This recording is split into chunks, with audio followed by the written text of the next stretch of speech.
விசுவாசம் கொள்ளுங்கள். அவன் ஆண்டவர் நிச்சயமாகவே சுகத்தை கொடுப்பார் என்று ஜெபித்ததுக்காக மிக்க நன்றி பாஸ்டர். உங்களையும் வாழ்த்துறேன். ஒரு மிஷனரி பயணத்துக்காக போறீங்க. கர்த்தர் உங்களோடு கூட இருப்பார்.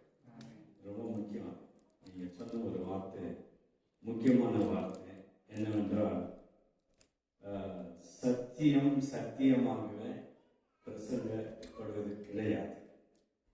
கள்ள போதனைகள் அநேகம் உண்டு. அதனால விசுவாசிகள் அவிசுவாசிகளாய் காணப்படுகிறார்கள். இந்த சப்ஜெக்டை வச்சு நீங்க பிறந்த தேசத்திற்கு போவது ஒரு கர்த்தர் கொடுத்த விஷன். அது அந்த விஷனை கர்த்தர் நிறைவேற்றுவார். அநேக ஆத்துமாக்களை மனம் திருந்தி சத்தியத்திற்கு வர வைப்பதற்கு ஒரு பாத்தியமாக கர்த்தர் உங்களை பயன்படுத்துவார். நான் ஜெபம் பண்றேன். கர்த்தர் உங்களை ஆசீர்வதிப்பார். அல்லேலூயா. மரித்தேன், ஆனாலும் சதா காலங்களிலும் உயிரோடு இருக்கிறேன். ஆமென். போன வாரம் நம்ம ஈஸ்டர் பண்டிகை கொண்டாடும். ஆண்டவராகிய இயேசு கிறிஸ்து உயிர்த்தெழுந்தார். தினந்தோறும் எங்களுடைய சபையில் பிரேயர் இருந்தது. இந்த தவச நாட்களுடைய பிரேயர், பாஸ்டிங் பிரேயர் 40 நாட்கள் போன சனிக்கிழமை தான் முடித்தோம். எல்லா சபைகளிலும் உபவாச கூட்டங்கள் உண்டு. இந்த காலகட்டத்தில் அது தேவைப்பட்டது. ஏனென்றால் உத்தரப்பிரதேசம் ஒரு ஸ்டேட் இருக்கு இந்தியாவில். அந்த ஸ்டேட்ல 2 வாரத்துக்கு முன்ன ஒரு வல்லமையாய் பயன்படுத்துற ஒரு தெலுங்கு பாஸ்டர், அவர் ஏதோ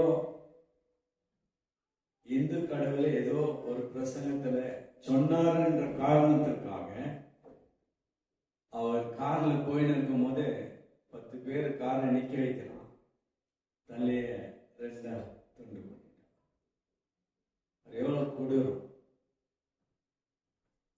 ஒரு வில்லேஜில், உத்தரப்பிரதேசத்துல வில்லேஜில் ஊழியர் செய்து கொண்டிருக்கிற 7 போதகர்கள், அந்த 7 போதகர்கள் அங்கு சபையை கட்டி எழுப்புறாங்கன்னு அரெஸ்ட் பண்ணிட்டாங்க. அரெஸ்ட் பண்ணி அவங்களை ஜெயிலில் போட்டாச்சு. பெயில் கிடைப்பதற்கு கடினமாக இருக்கிறது. இதுல கொடுமை என்னன்னாக்கா, அவங்களுடைய பிள்ளைகளை, சிறு பிள்ளைகள், பாஸ்டர் ஜெபம் பண்ணாங்க, அந்த சிறு அந்த வயசுள்ள பிள்ளைகளை தூக்கிட்டு போயிட்டாங்க. அந்த தாய் ஒருவள் வீட்டில் இருக்கிறார். தன்னுடைய கணவன் ஊழியக்காரர் சிறையில் இருக்கிறார். தன்னுடைய பிள்ளைகள் காணவில்லை. காரணம், சுவிசேஷத்தை விதைத்ததற்காக அவர்கள் பாடம் வைப்பதற்கு. இந்த காலகட்டத்தில் இந்த அரசாங்கம், எங்களுடைய அரசாங்கம் ரொம்ப கொடூரமாக செயல்பாடு. 500 சபைகள் இடிக்கப்பட்டது. மணிப்பூர் ஸ்டேட் அப்படியே கொளுத்துறான். கேட்பார் யாரும் இல்லையா? கர்த்தர் நியாயாதிபதியாய் இறங்கி வருவார். நாம் செய்கிற ஜெபத்தை தொடர்ந்து ஜெபம் செய்வோம். அழிந்து போகிற ஆத்மாக்களுக்காக. அதுவும் ஒரு ஊழியம். மறக்காத.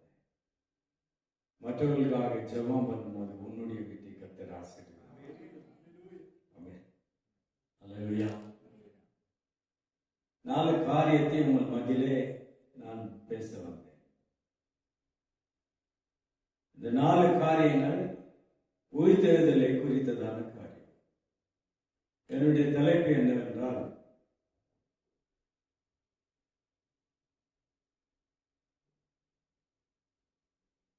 மரணத்தை ஜெயம் கொள்ளுகிறவராய் உயிர்த்தெழுந்தார்.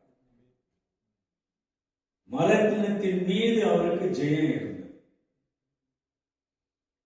ஜெயம் கொண்டார்.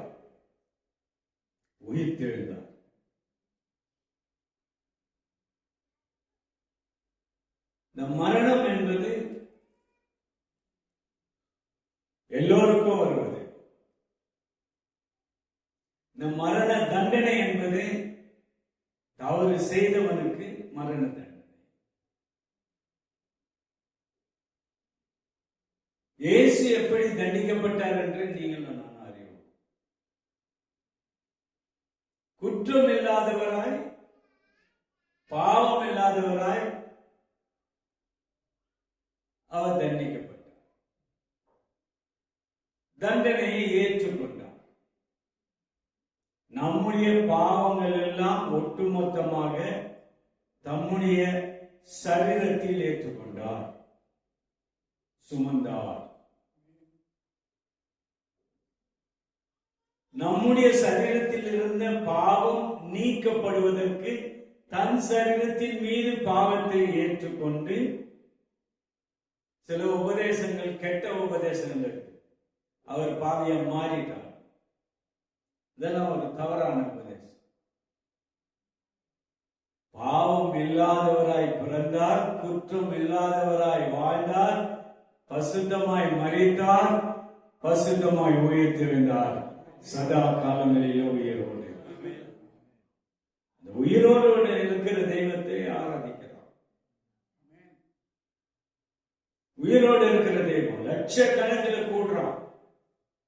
திருப்பதி என்ற ஒரு மலைக்கு வழக்கமாக லட்சக்கணக்கில் போறான். ஒரு கூட்டம் எப்படி போறான்னாக்கா, அது 3 கிலோமீட்டர் கீழே மேல வரலாம் மலைக்கு முட்டி போட்டு போறான்.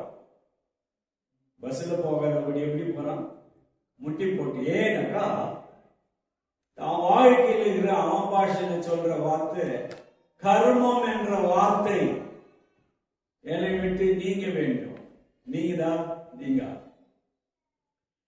இயேசு கிறிஸ்துவின் ரத்தம் இல்லாதபடி உலகத்துல யாருக்கும் பாவ மன்னிப்பு இல்லை என்பது சத்தியம். அவர் ரத்தத்தினால்தான் பாவம் மன்னிப்பு. உன் பாவத்திற்காக என் பாவத்திற்காக தண்டனை ஏற்றுக்கொண்டு மரணத்தின் வழியாய் அவர் கடந்து சென்றார்.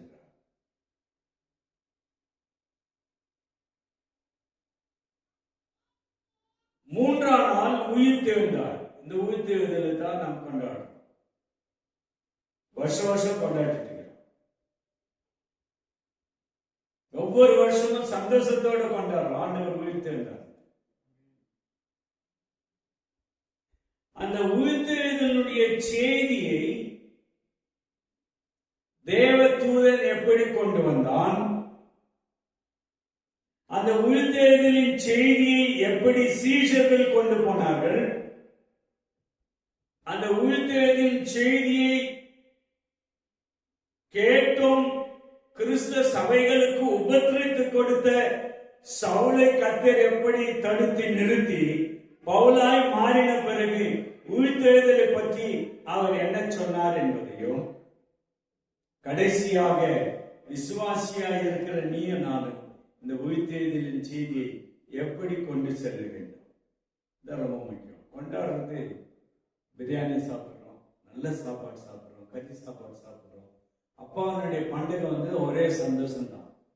ஆனா அந்த செய்தியை எவ்விதமாக என்னுடைய வாழ்க்கையில் கொண்டு செல்லுகிறேன். ஆண்டவர் சீஷரை நம்பித்தான் இந்த சுவிசேஷத்தை ஒப்படைத்தார். அவர் நம்பினார் என்ற காரணத்திற்காக சுவிசேஷத்தை பரவலாய் கொண்டு சென்றார்கள். கிறிஸ்து மரிக்கிற தருவாயில் அவர்களுக்கு பயம் இருந்தது. பசுத்த ஆவினாலே நிரப்பப்பட்ட பிறகு பயமெல்லாம் தெளிந்து விட்டது. உயிருக்கு பயப்படாதபடி இந்த சுவிசேஷத்தை சுமந்து சென்றார்கள். இந்த காலகட்டத்தில் இந்த சுவிசேஷத்தை இந்த உலகத்திற்கு எடுத்துக்காட்டாக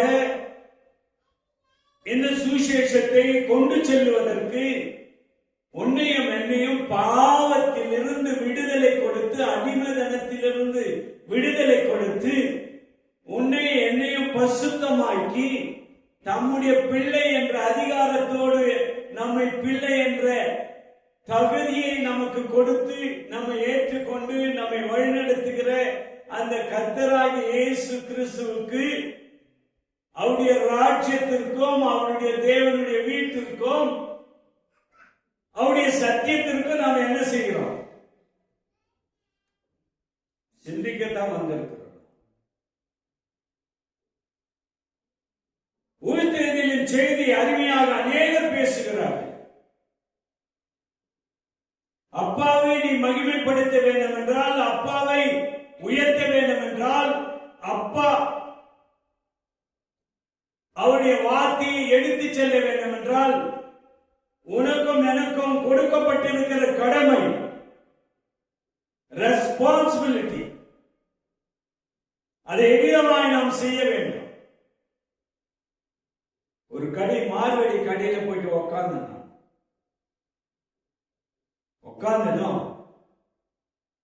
அந்த பெரியவர் 92 வயசு என்னோடு பேசிக் கொண்டிருந்தார்.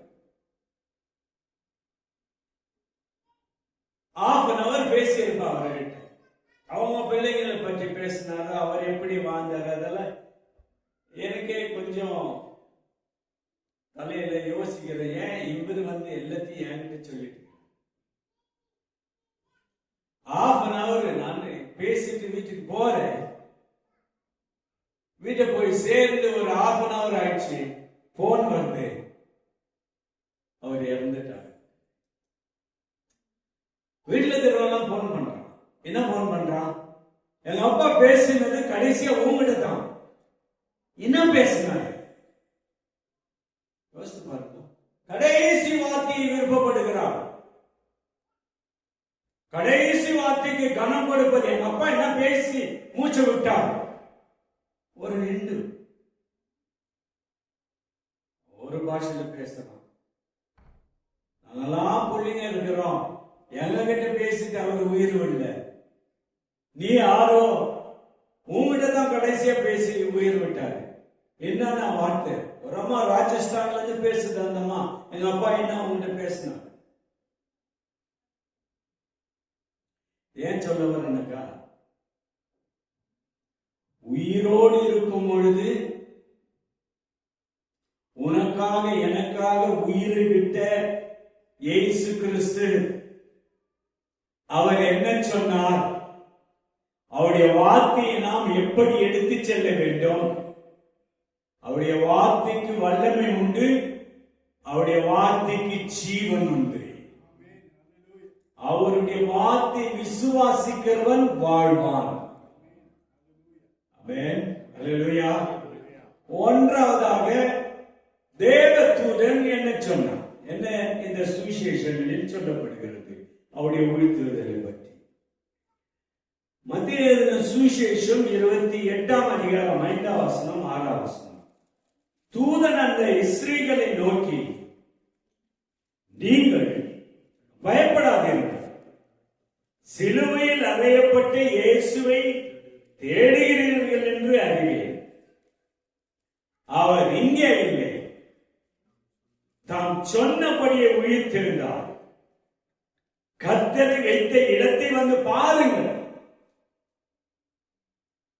அந்த காலகட்டத்தில் ஒரு கலக்கம். இயேசு மரித்து விட்டார், அவ்வளவு தான், முடிந்து விட்டது. அடக்கம் பண்ணிவிட்டார். ஒரு பெரிய சோதனை அரசாங்கத்தில் இருந்து, இன்னொரு சோதனை இயேசுவை எதிர்த்தவர்களிடத்தில் இருந்து. குழப்பம் நிறைந்த அந்த காலகட்டத்தில் அதிகாலையிலே இயேசுவை தேடுவதற்கு இயேசுவின் கல்லறையண்டே வந்து நிற்கும் பொழுது கல்லறை காலியாய் இருக்கிறது. அதாவது சேவகனோ அரசாங்கத்தின் கட்டளையோ அவன் மூடி வைத்த கல்லோ எதுவும் இயேசுவை தடுத்து நிறுத்தவில்லை. அவர் மரணத்தை வென்றவராய் உயிர்த்தெழுந்தார். அல்லேலூயா. இன்றைக்கு அவரை ஆராதிக்கிறோம் என்றால் அவர் உயிரோடு இருக்கிறார். உயிருள்ள தெய்வத்தை ஆராதிக்கிறோம். அவருடைய வார்த்தைகள் உயிருள்ளவைகள். அதை கேட்ட உடனே பலவீனமாயிருக்கிற என்னுடைய பாண்டம் பலனடைகிறது. அவருடைய வார்த்தை நம்முடைய வாழ்க்கையை தலைகீழாய் மாற்றுகிறது. அவருடைய வார்த்தைக்கு கீழ்ப்படுகிறவர்களை ஆசீர்வதிக்கிற கர்த்தர். அல்லேலூயா. கலங்கிக் கொண்டிருந்த நேரத்தில் தேவத்தினுடைய செய்தி வருகிறது. அவன் சொல்ற ஒரு வார்த்தை என்னவென்றால், பயப்படாதீர்கள். சிலுவையில் அறையப்பட்ட இயேசுவை தேடுகிறீர்கள், அவர் எங்கே இல்லை, தாம் சொன்னபடி வைத்தார். இது மத்திய எழுதின சுவிசேஷத்தில் இவ்விதமாக சொல்கிறது. மார்க் எழுதின சுவிசேஷத்தில் தேவத்தின் இன்னுமாக அதிகமாக அழுத்தமாக சொல்லுவது, மார்க் எழுதின சுவிசேஷம் 16ஆம் அதிகாரம் 6 வசனத்தை வாசிக்கும் போது, அவன் அவர்கள் நோக்கி பயப்படாதீர்கள், சிலுவையில் அறையப்பட்ட நசுனாகி இயேசுவை தேடுகிறீர்கள், அவர் உயிர்த்தெழுந்தார், அவர் எங்கே, இதோ அவர் வைத்த இடம் என்று தேவதூதன் காட்டுறார். தேவதூதன் வந்ததற்கு காரணம் ஆண்டவர் உயிர்த்தெழுந்தார் என்ற செய்தியை அவர்களுக்கு சொல்லுவதற்கு. அவர் உயிரோடு இருக்கிறார், மரணத்தை வென்றார், அவர் உயிரோடு இருக்கிற ஆண்டவராய். பாருங்கள், கல்லறை திறந்திருக்கிறது. லூக்கா எழுதின சுவிசேஷம் 24ஆம் அதிகாரம் 5ஆம் வசனம் 6ஆம் வசனத்தில் சொல்லப்பட்டிருக்கிறது.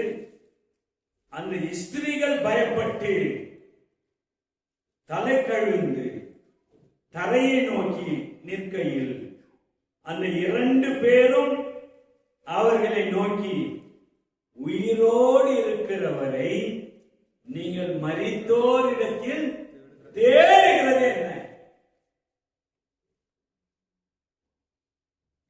மனிதனுடைய வாழ்க்கையின் கடைசி வீடு கல்லறை. அது யாவரும் அறிவோம். அங்கதான் எப்பேற்பட்ட பணக்காரனும் மேதாவியோ இந்த உலகத்தில் வசதியோடு வாழ்கிறவன், பிரிட்டிஷ்காரே அவனுடைய கோலா தங்கவையில் வந்து வாழ்ந்த காலத்தில் அவன் சாப்பிட்டது கிளாஸ், ஸ்பூனு, தட்டு, அவன் லெட்டின் எல்லாம் கோயில இருந்துச்சு. அவ்வளவு வசதியாவான். அவனுடைய கடைசி வீடும் கல்லறை.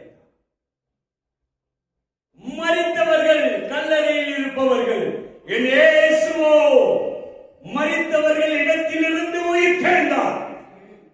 இந்த மரணம் அவரை தடுத்து நிறுத்தவில்லை. ஏன் மரித்தவர்கள் இடத்தில் அவரை தேடுகிறீர்கள்? என்ன அருமையான செய்தி. யோசித்து பாருங்கள். அவர் இங்கே இல்லை, உயிர்த்தெழுந்தார். உயிரோடு இருக்கிற ஆண்டவர்.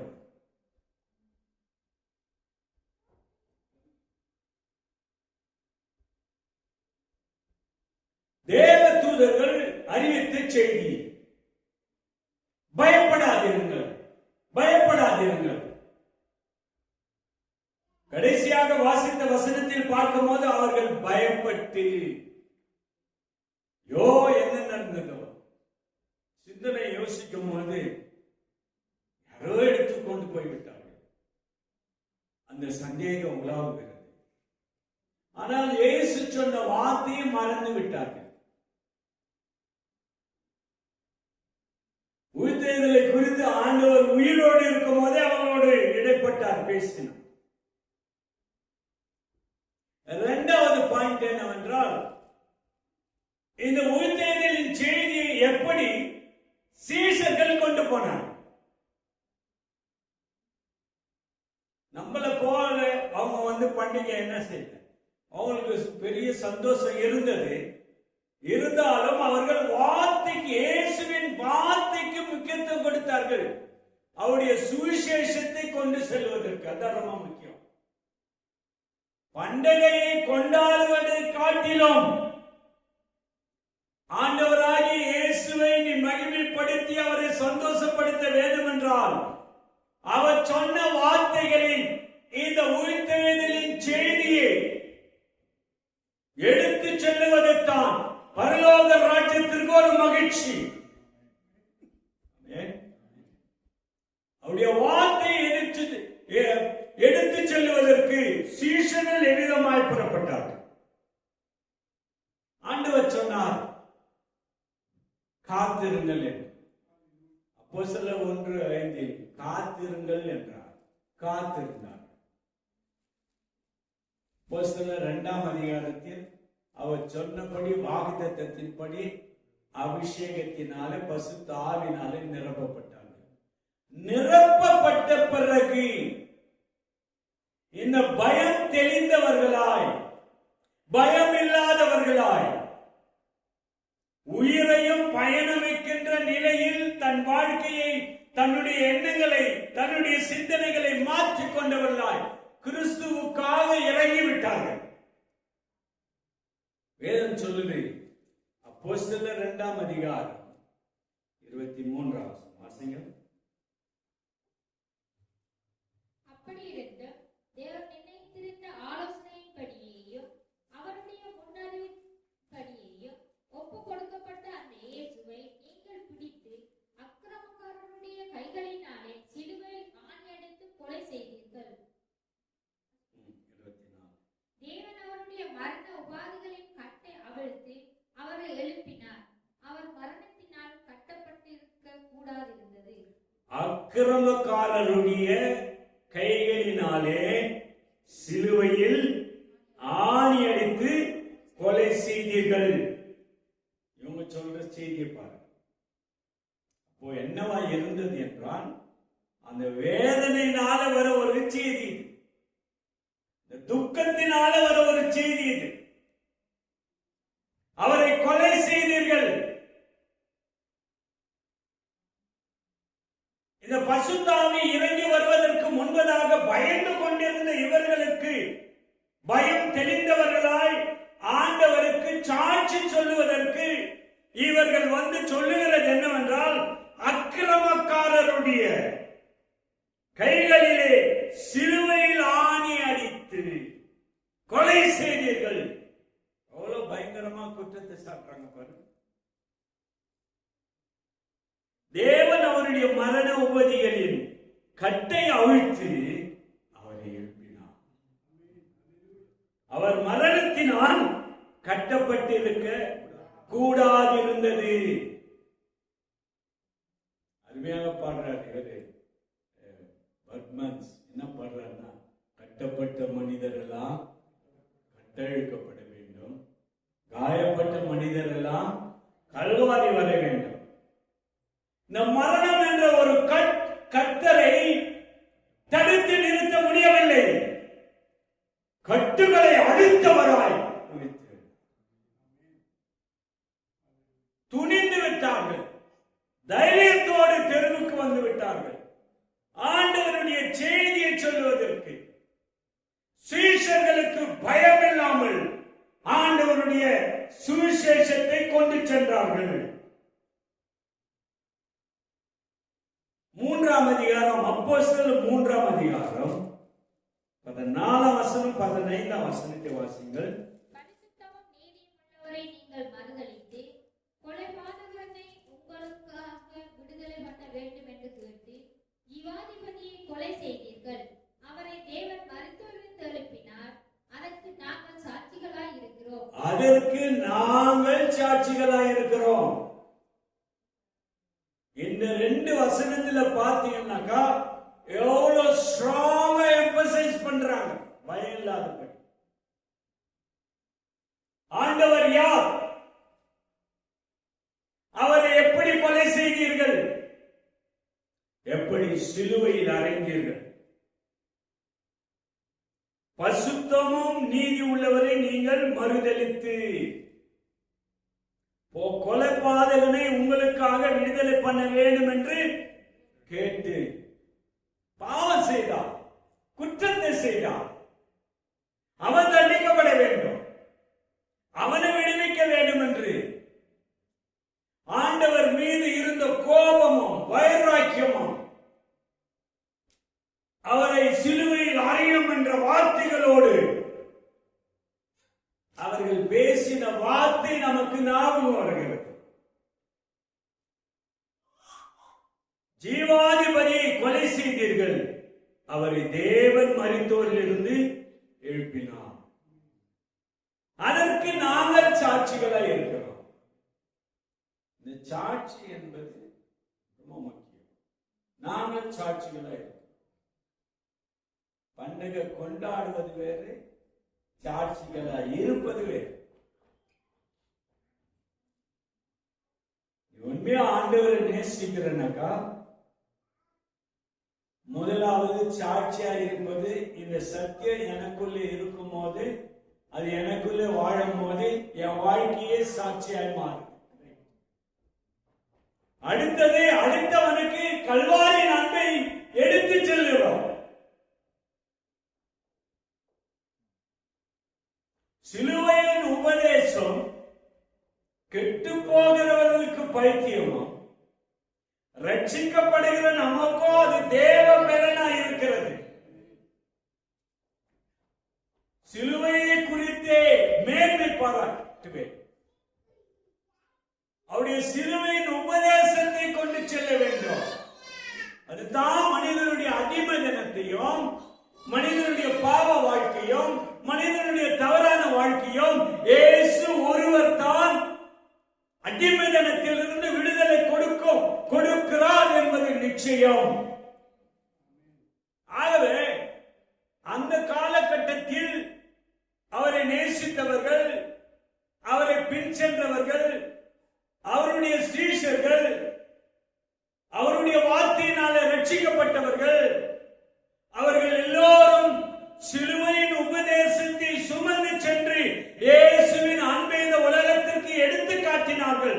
உபத்திரமோ, துன்பமோ, பசியோ, கவலையோ, வேதனையோ, வாழ்க்கையிலே போராட்டமோ ஏதோ இருந்தாலும் இந்த சிலுவையின் உபதேசத்தை, இயேசு உயிர்த்தெழுந்ததை, இயேசு ஜீவிக்கிறார் என்பதை அவர்கள் சாட்சியாக இந்த உலகத்திற்கு எடுத்து சென்றார். கேள்வி என்னவென்றால், உன்னை கர்த்தர் ரட்சித்திருக்கிறார், அது உண்மை. அவருக்காக சாட்சியாக இருக்கிறியா? சாட்சியாக இருக்கிற ஜீவியம் இருக்கிறதா? சிந்தித்து பார்க்க வேண்டும். அப்போஸ்தலர் 4:33 வாசிங்கள் சொல்லுகிறது, கர்த்தராகிய இயேசுவின் உயிர்த்தெழுதலை குறித்து அப்போஸ்தலர்கள் மிகுந்த பலமாய் சாட்சி கொடுத்தார்கள். அவர்கள் எல்லார் மேலும் பூர்ண கிருபை உண்டாயிருந்தது. சாட்சி சொன்னவர்கள் எல்லோர் மீதும் என்ன இருந்தது? பூரண கிருபை இருந்தது. வாழ்க்கையில் கிருபை வேணும்னாக்கா ஆண்டவருடைய சத்தியத்தை சொல்லுவதற்கு வெட்கப்படக்கூடாது. ஆண்டவருடைய சத்தியத்தை சொல்லுவதற்கு இதயத்தை கடினப்படுத்தக் கூடாது. அல்லேலூயா. போதகர் அவர்கள் சொன்னார்கள், நான் தேசத்துக்கு போற 3 மாசம் எத்தனையோ கூட்டங்களை பற்றி பேசினார்கள். ஏன்? சத்தியத்தை மாறாய் சொல்லுகிற கூட்டம் எழும்பிவிட்டது. சத்தியத்தை சத்தியத்தின்படி சொல்லுவதற்கு இந்த காலகட்டத்தில் ஊழியக்காரர்கள் குறைவு. அது இலங்கையாகட்டும், இந்திய தேசமாகட்டும். கிருபை, சுகமளிப்பு, ஆசீர்வாதம், இதை சொல்லி சொல்லி மனுஷனுடைய பாக்கெட்டில் இருக்கிற பணத்தை எப்படி வாங்கலான்னு அது ஒரு கூட்டம். கடைசியாக சகோதரர்களே, இயேசுவினுடைய சித்தமும் அவருடைய திட்டமும் அவருடைய எதிர்பார்ப்புகளும் என்னவென்றால், அவருடைய சத்தியத்தை நீயும் நானும் சுமந்து செல்வதற்காக அழைக்கப்பட்டிருக்கிறீர்கள். அவருடைய சத்தியத்தை நீயும் நானும் எடுத்து செல்ல வேண்டும். ஆமென். அல்லேலூயா. உயிர்த்தெழுதலை குறித்து அப்போஸ்தலர்கள் மிகுந்த பலமாய் சாட்சி கொடுத்தார்கள். அவர்கள் எல்லோர் மேலும் பூரண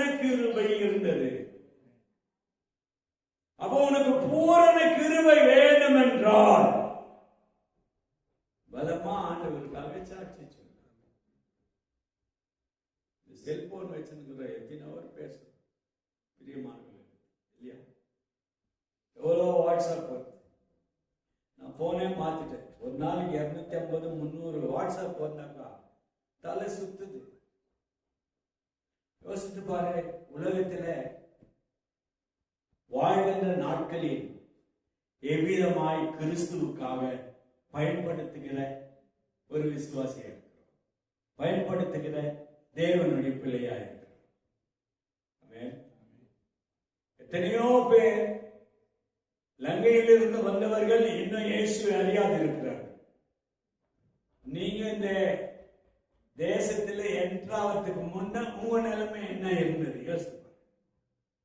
ஒரு அந்நிய தெய்வத்திற்கு அடிமையா இருந்து அநேகர் உட்கார்ந்து கொண்டிருக்கீங்க.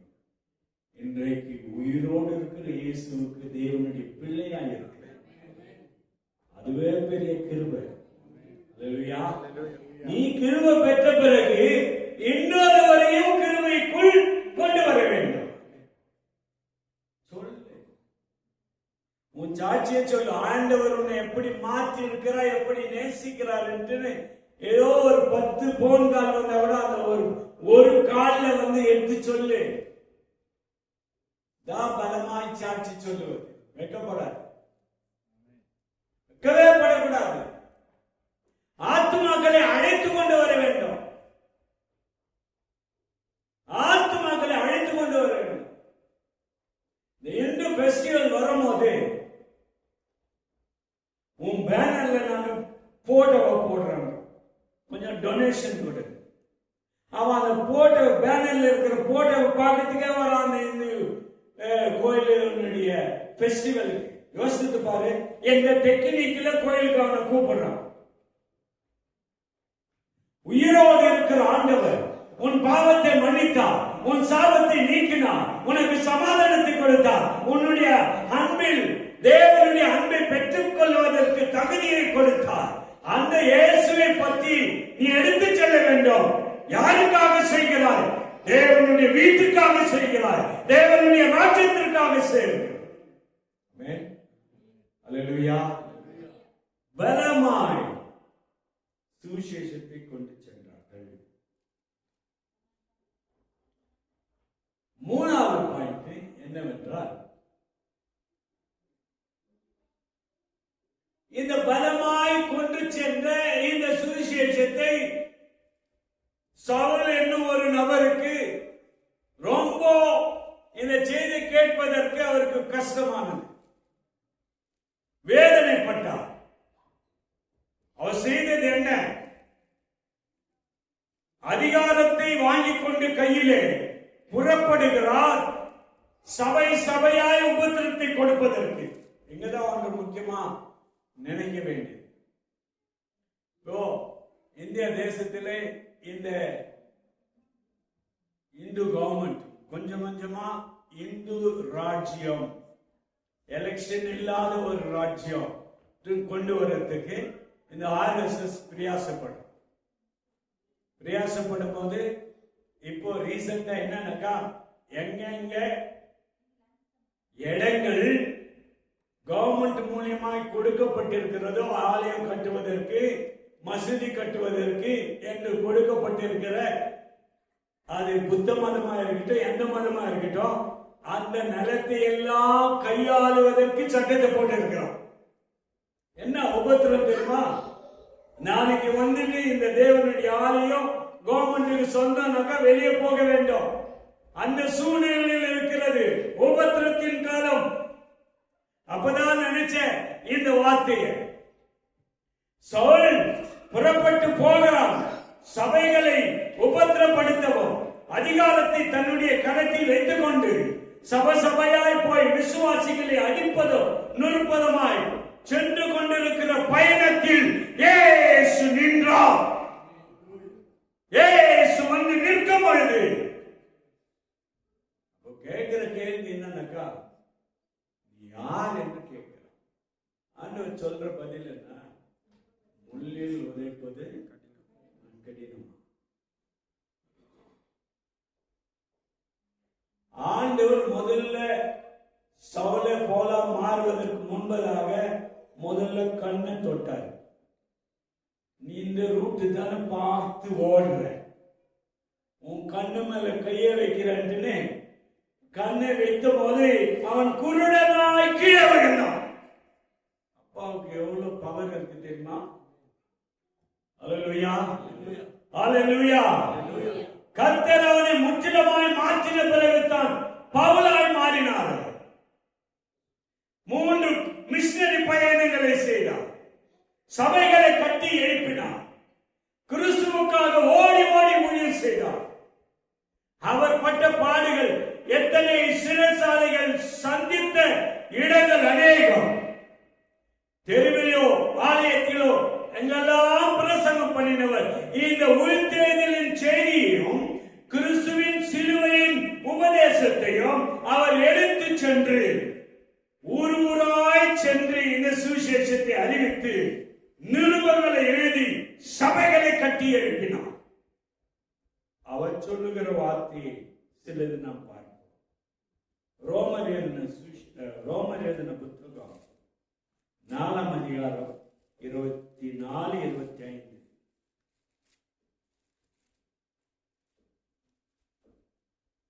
நம்முடைய கர்த்தராகிய இயேசு மரித்தோரிலிருந்து எழுப்பினவரை விசுவாசிக்கிற நமக்கும் அப்படியே எண்ணப்படும். அவர் நம்முடைய பாவங்களுக்காக ஒப்புக் கொடுக்கப்பட்டும் நாம் நீதிமான்களாக்கப்படுவதற்காக எழுப்பப்பட்டும் இருக்கிறார். இவர் பண்ற நிருபத்தினுடைய பிரசங்கம் வேற. முதல்ல எதிர்த்தார், கிறிஸ்துவை இவன் எதிர்த்தார்,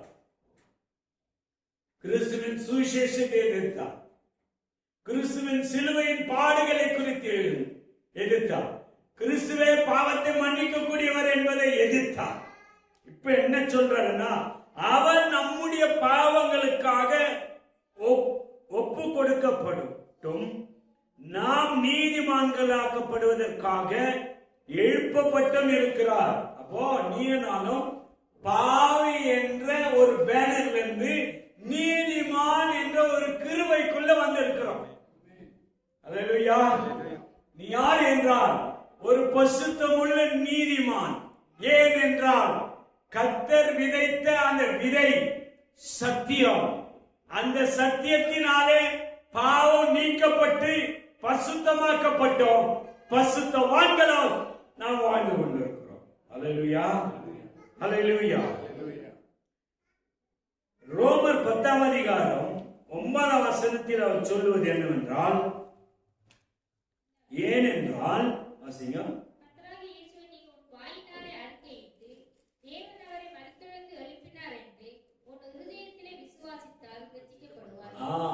எப்படி ரட்சிக்கப்படுவ?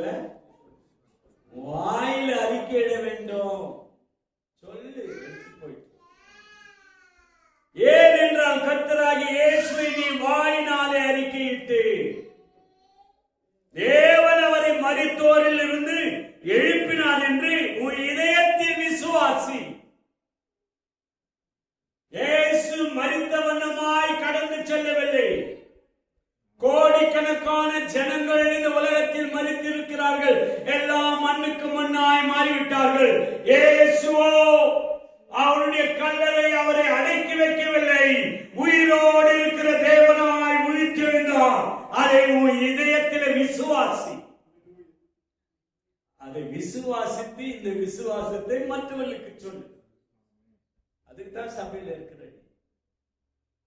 என்ன ஆசீர்வதி, என்ன குணப்படுத்தும், என்ன பலப்படுத்தும், அது ஒரு பகுதி இருந்தாலும் முற்றிலுமாக அழைக்கப்பட்ட நாம் அவருடைய சத்தியத்தை அவருடைய சபைக்காக எடுத்து செல்ல வேண்டும். சபை வளர வேண்டும்.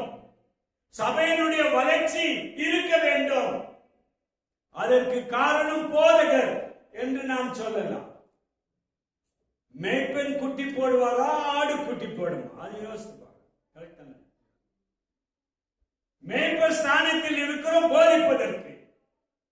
விசுவாசி என்ற ஸ்தானத்தில் நீ இருக்கிறாய், ஆடாய் இருக்கிறாய். இந்த ஆடு நன்றாக மேய்ந்து தண்ணீரை குடித்து அது ஒரு காலகட்டத்தில் ஒரு குட்டியை போட வேண்டும். அல்லேலூயா, அல்லேலூயா. நீ நானும் விசுவாசத்தில் வளர்ந்து இன்னொரு அழிந்து போகிற ஆத்மாவை இயேசுவினிடத்தில் கொண்டு வர வேண்டும். அதுதான் சிலுவையின் உபதேசத்தை நீ கொண்டு செல்லுகிறாய். இயேசுவின் நாமத்தை உயர்த்துகிறாய். இயேசுவின் நாமத்தை மகிமைப்படுத்துகிறாய். இயேசு சொன்ன சுவிசேஷத்தை கடைசி மூச்சிருக்கிற வரையிலும் அவருக்காய் பலமாய் சாட்சி உள்ள இருக்கிற விசுவாசியாக இருக்க வேண்டும். அல்லேலூயா.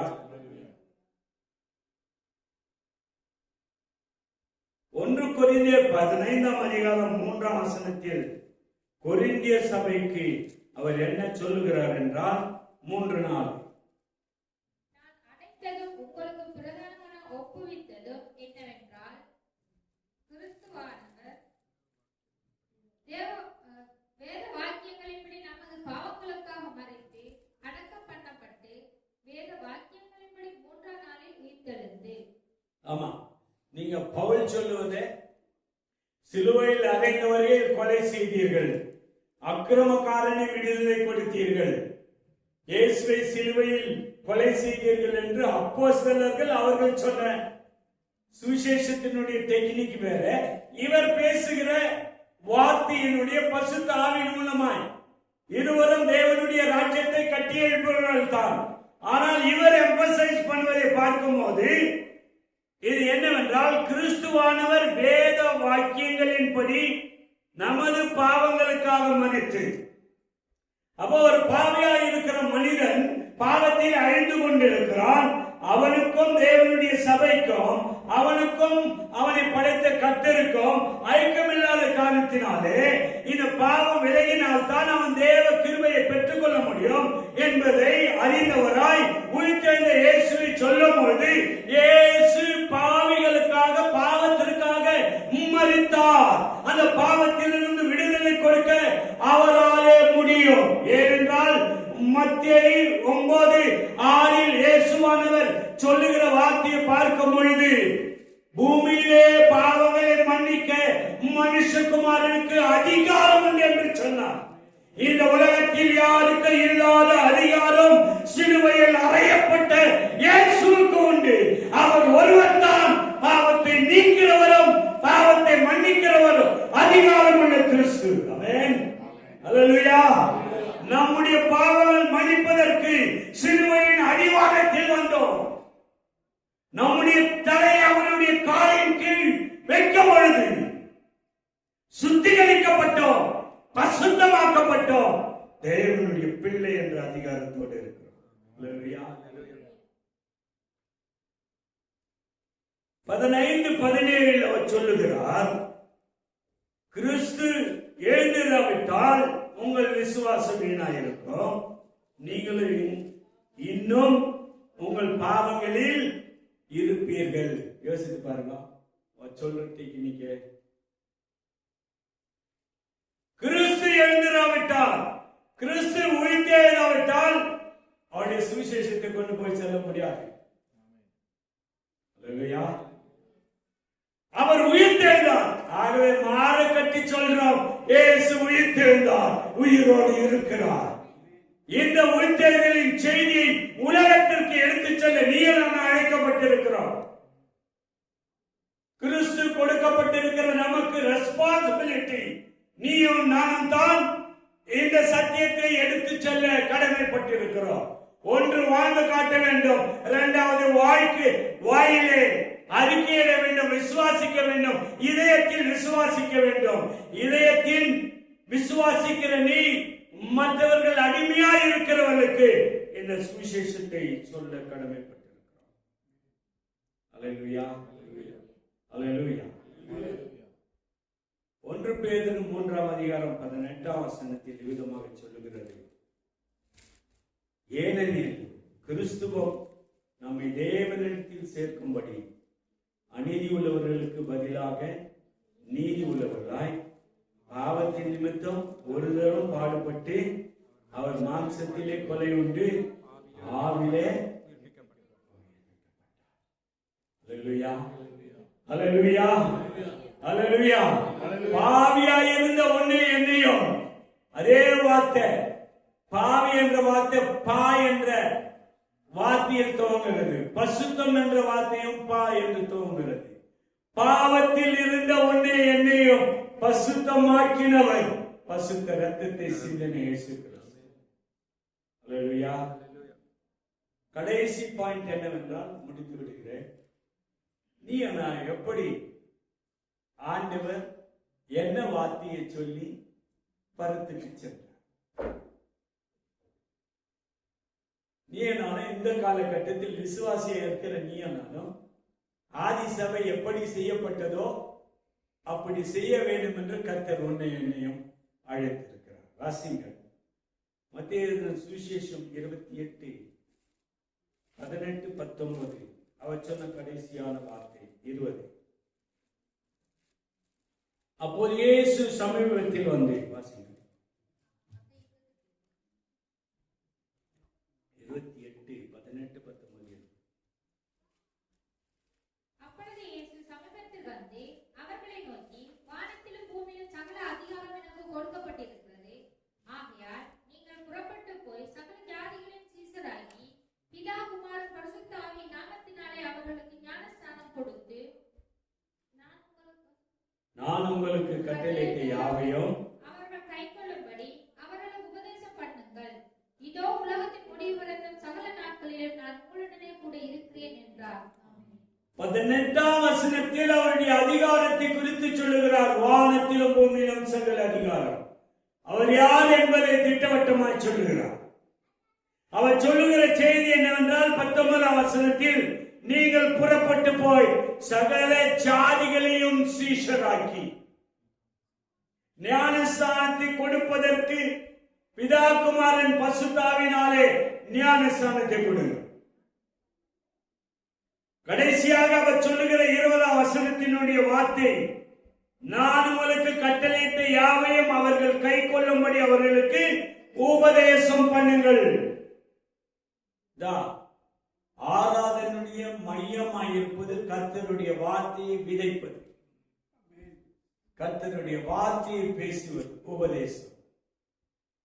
ஆண்டவர் சொன்ன வார்த்தையை விட்டு ஊரெல்லாம் போயிட்டு பிரசங்கம் எதன கதையோ பேசுறதை விட சத்தியத்தை மாத்திரம் பேச வேண்டும். உபதேசம்.